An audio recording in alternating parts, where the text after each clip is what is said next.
Bienvenidos a Mechanic Duck. Suscríbete. Hola compañeros, buen día.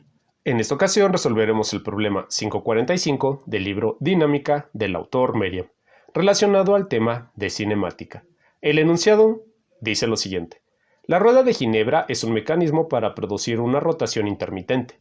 El pasador P en la unidad integral de la rueda A y la placa de bloqueo B encaja en las ranuras de la rueda C, girando así la rueda C un cuarto de revolución por cada revolución del pasador.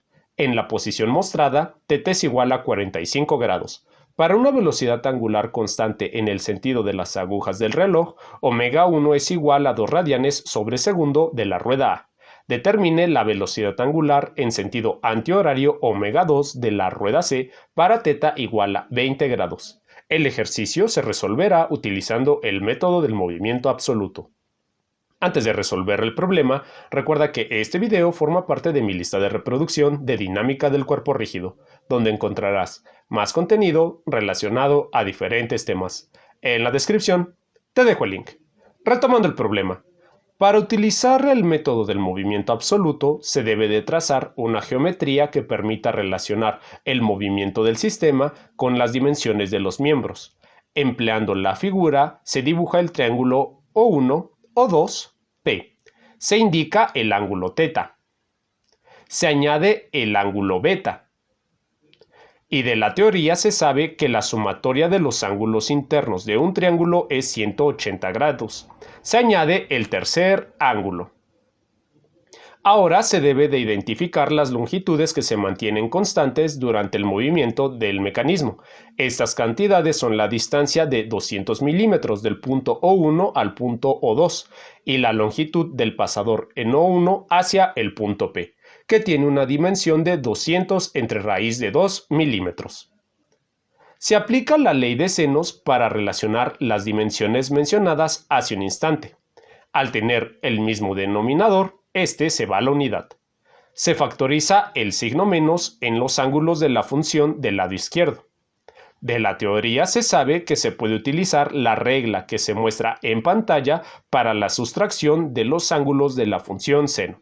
Se aplica la regla a la expresión correspondiente y se opera.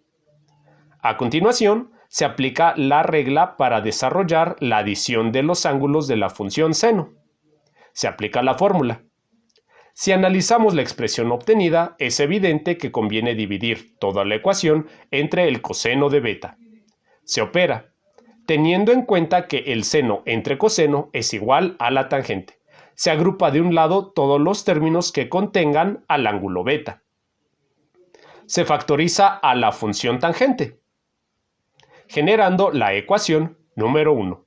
Empleando esta expresión se despeja a beta y se sustituye el valor de θ, el cual es proporcionado por el problema. Se opera. A continuación se deriva la ecuación 1 respecto del tiempo. En pantalla se indican las reglas a utilizar para derivar a las expresiones seno, tangente y coseno. Además, observar que del lado derecho se debe de utilizar la regla para derivar un producto, debido a que tanto como el ángulo beta como θ varían respecto del tiempo. Notar que en todas las reglas nos indica que el ángulo U se debe de derivar respecto a X. Si esto lo aplicamos al problema, se obtiene el cambio de la posición angular respecto del tiempo. Y esta es la definición de la velocidad angular. ¿Se aplican las derivadas? Al tener dos ángulos distintos al momento de derivar, se obtienen dos velocidades angulares diferentes. ω1 es con base a la derivada de θ y ω2 es con base a la derivada de beta. Se despeja la velocidad angular 2, generando una ecuación en función de valores que el problema proporciona como datos de entrada o ya se calcularon previamente.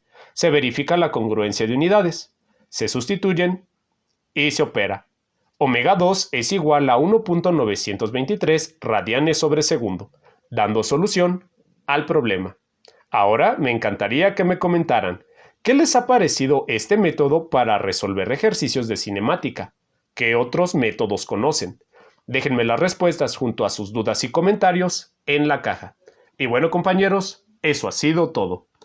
¡Hasta luego!